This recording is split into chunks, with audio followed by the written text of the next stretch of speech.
ഞാൻ വിളിച്ചു വരുത്തി. ഞാൻ വിളിച്ചിട്ട് തന്നെയാണ് ആ കൊച്ചു വന്നത്. അതിൻ്റെ അപ്പൂപ്പൻ മരിക്കുന്നതിന് മുമ്പേ അതിൻ്റെ അപ്പൂപ്പനെ പറഞ്ഞു, മക്കളെ നീ ഇഞ്ഞു വാ, ഞങ്ങളെ രണ്ടുപേരെയും നോക്കണം, നീ ഇഞ്ഞു വാ, നീ ഇഞ്ഞു. പക്ഷേ അപ്പൂപ്പൻ്റെ കാര്യങ്ങൾ അവർ നോക്കുന്നുണ്ടായിരുന്നല്ലോ.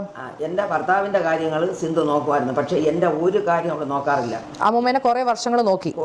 എന്നെ വർഷങ്ങൾക്ക് മുമ്പ് നോക്കിയിട്ടുണ്ട്. വർഷങ്ങൾക്കെന്ന് വെച്ചാൽ ഒരു പിന്നെ ഒരു 3 കൊല്ലത്തിന് മുമ്പ് വരെ എന്നെ ശരിക്കും നോക്കിയിട്ടുണ്ട്. പക്ഷേ അതിനുശേഷം എന്നെ നോക്കാറില്ല. അത് കാരണം എന്താണെന്ന് എനിക്കറിയില്ല. എൻ്റെ ഒരു സ്വഭാവത്തിന് എന്നെ ആരെങ്കിലും എന്തെങ്കിലും പറഞ്ഞാൽ ഞാൻ തിരിച്ചു പറഞ്ഞാൽ അത് എൻ്റെ ഒരു സ്വഭാവമാണ്. അത് ഞാൻ പറയും. അത് ഞാൻ അറിയാതെ പറഞ്ഞു പോകണം. ഇതിൽ അമ്മൂമ്മേനെ പറയുന്ന അമ്മൂമ്മ കൊച്ചുമോളോടൊന്നും പറയാൻ പാടില്ലാത്ത കാര്യങ്ങളൊക്കെ പറഞ്ഞു. അതങ്ങനെ പറയാനുള്ള റീസൺ എന്താണ്? അമ്മു എന്നെ എടി അവളെ ഇവളെന്നും പറഞ്ഞാൽ അതൊന്നും എനിക്ക് പറയാൻ വയ്യ. അമ്മു എന്നെ എങ്കിൽ പിന്നെ എനിക്ക് ഓസിയെയും ഇഷാനെയും ഹൻസിയേനെയും പറഞ്ഞൂടെ? അവരാരും എന്നെ ഒന്നും പറഞ്ഞിട്ടില്ല. ഈ അമ്മു മാത്രമേ എന്നെ ഇങ്ങനെയെല്ലാം പറഞ്ഞിട്ടുള്ളൂ. അമ്മ പറഞ്ഞിട്ടുള്ള വാചകങ്ങൾ ഇതിൽ ഞാൻ ഈ വാട്സപ്പിൽ ഞാൻ വായിച്ചു കേൾപ്പിച്ചുതരാം. അമ്മ പറഞ്ഞതാണ്, ഇനി എനിക്ക് ഒരമ്മൂമ്മ, അത് അപ്പച്ചി വസന്ത ഇനി എൻ്റെ ജീവിതത്തിലില്ല. ഇനി നിനക്ക് എനിക്ക് മെസ്സേജ് അയക്കാനും സാധിക്കില്ല. ഞാൻ നിന്നെ ബ്ലോക്ക് ചെയ്യുന്നു. അതൊന്ന്. അത് കഴിഞ്ഞ് നിനക്ക് എന്നും രാവിലെ കേൾക്കാൻ ഒരു അതിമനോഹരമായ പാട്ട്. ഇത് നാട്ടുകാർ കേട്ടാൽ നിന്നെ ചൂല് വെച്ചടിക്കും. അത് ഓർത്തു വെച്ചോ. വൃത്തികെട്ട സ്ത്രീയെ, നിൻ്റെ എല്ലാ ബന്ധുക്കൾക്കും ഓരോ കോപ്പി വീതം അയച്ചിട്ടുണ്ട്. എല്ലാവരും കേൾക്കട്ടെ നിൻ്റെ പാട്ട്. ഇതൊക്കെയാണ് എനിക്കിപ്പോൾ ലാസ്റ്റ് അയച്ചത്. പിന്നെ ഇത് ഇത്രയേ ഉള്ളൂ. മറ്റത് എന്തെല്ലാം എടി വസന്തേ, എടി അതേ ഇതേ പിന്നെ എന്താ അതൊക്കെ. എന്നിട്ട് അവർ ചെയ്യുന്നതെന്ന് വെച്ചാൽ മെസ്സേജ് ഡിലീറ്റ് ചെയ്ത് കളയും. ഇതുണ്ടോ നിങ്ങൾ? അങ്ങനെ മെസ്സേജുകൾ അയച്ചതിന് ശേഷം ഡിലീറ്റ് ചെയ്യും. കാരണം അമ്മൂമ്മയ്ക്ക് അങ്ങോട്ട് അയക്കുന്നുള്ള കാര്യങ്ങൾ അമ്മൂമ്മയ്ക്ക് ഡിലീറ്റ് ചെയ്യാൻ അറിഞ്ഞുകൂടാ.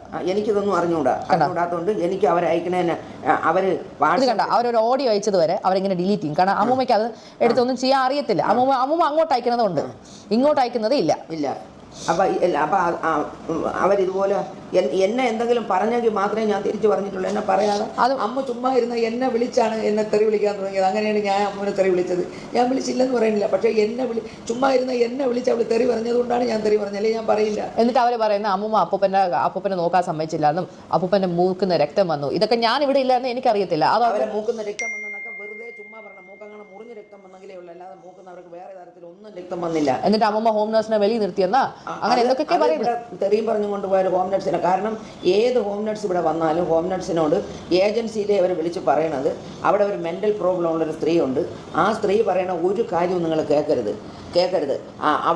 അവൾ നിങ്ങൾ എന്തെങ്കിലും പറഞ്ഞാൽ നിങ്ങൾ നന്നായിട്ട് നിങ്ങൾ തിരിച്ചങ്ങ് പറഞ്ഞുകൊള്ളണം. കാരണം നിങ്ങൾക്ക് ശമ്പളം തരണം ഞാനാണ്, ആ സ്ത്രീ അല്ല തരണത്. അവൾ പറഞ്ഞ ഒരു കാര്യവും നിങ്ങൾ കേൾക്കാൻ പാടില്ല. ഞാനിവിടെ ആർക്കൊരു ഫോൺ ചെയ്യുമോ ആ ഫോൺ അതേപടി ഇവർ റെക്കോർഡ് ചെയ്തെടുത്തിട്ട് ഇത്ര മണിക്ക് ഞാൻ ഇന്നാരെ വിളിച്ച്, ഞാൻ ആകെ വിളിക്കുന്നത് എൻ്റെ 2 നാത്തൂന്മാരുണ്ട്, അവരെ ചിലപ്പോൾ വിളിക്കും. അവരെ വിളിച്ചാലും അമ്മൂമ്മ പരാതി പറയാറുണ്ട്. അവരെ വിളിച്ച് ഞാൻ പറയും, എനിക്ക് ആരുമില്ല, എൻ്റെ ഭർത്താവ് പോയപ്പോൾ എനിക്ക് ആരുമില്ല, എന്നെ നോക്കാൻ ആരുമില്ല, ഒരു ഫോൺ കോൾ ചെയ്യാൻ ആരുമില്ല. സിന്ധു എന്നെ ബ്ലോക്ക് ചെയ്ത് വെച്ച്, എൻ്റെ ഇളയ മോള് സിമി എന്നെ ബ്ലോക്ക് ചെയ്ത് വെച്ച്, സിമിക്ക് വേണ്ടിയാണ് എൻ്റെ ചെന്നൈയിലെ വീട് സഹിതം വിറ്റ് കൊടുത്ത് സിമിക്ക് വേണ്ടിയിട്ട്. അതും പോയി. എനിക്കിന്നത് അമ്മൂമ്മ എന്തുകൊണ്ടാണ് എന്നെ വളർത്തേണ്ടി വന്നത്?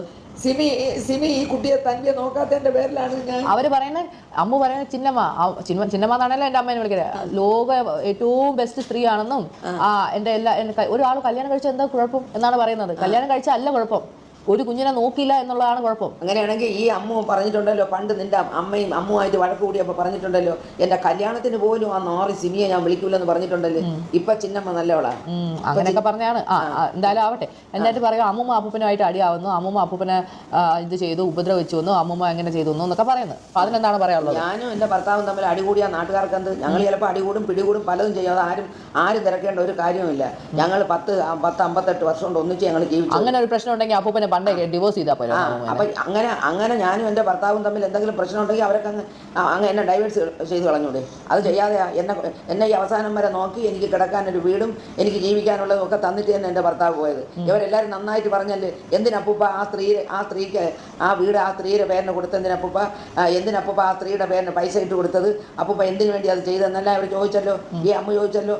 ഈ അഹാന അവിടെ നിന്ന് എന്തെങ്കിലും ഫ്രൂട്ട്സ് വാങ്ങിച്ച് ഇവിടെ നിൽക്കുന്ന അലൻ എന്ന് പറഞ്ഞൊരു ഹോം നഴ്സ് നിന്നിട്ടുണ്ട്.